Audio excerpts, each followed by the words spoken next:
Well, the key concept in our research project is really the concept critical infrastructures. And with that we mean, to take an example, electricity. Today we need electricity for almost everything, lighting, cooking, going on the train.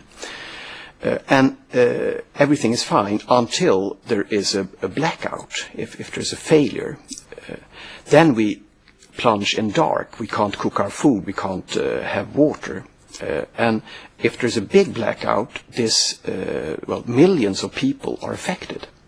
So our society is, on the one hand, very dependent and profits very much from these infrastructures and their services. But when they don't function anymore, we get all stuck.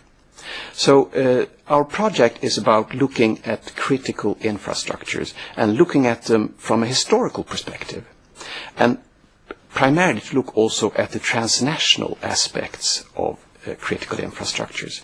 Because what has happened in the course of the 20th century is that European countries have built together their infrastructures. And thereby they have become interdependent on each other.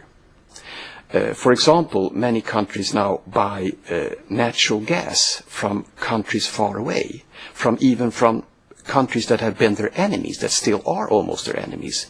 Western Europe bought natural gas in very large quantities from the Soviet Union in the 70s and 80s during the Cold War. France bought natural gas from Algeria, the former colony, and they, so to say, they went into interdependencies. They knew they would become interdependent, and still they did it. And they, by building these systems, they share vulnerabilities together. So, literally, you sit in the same boat, and when the boat starts to fall over, we all fall into the water. Well, one aspect is then the growing, the horizontal integration across national borders.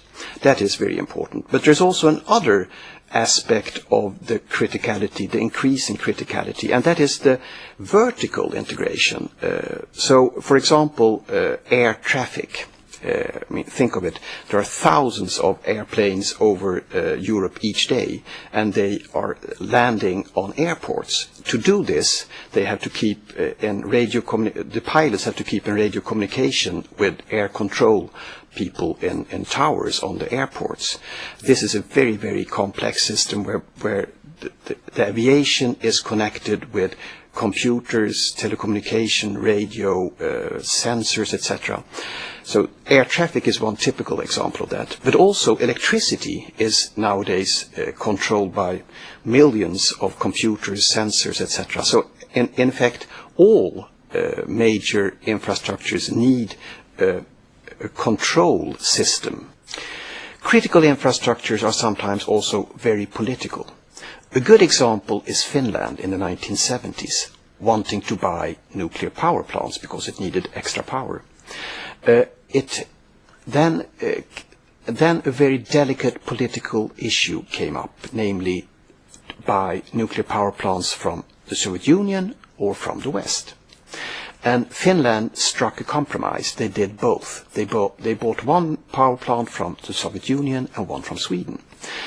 Buying from Sweden was rather simple in many ways. Buying from the Soviet Union was very complicated.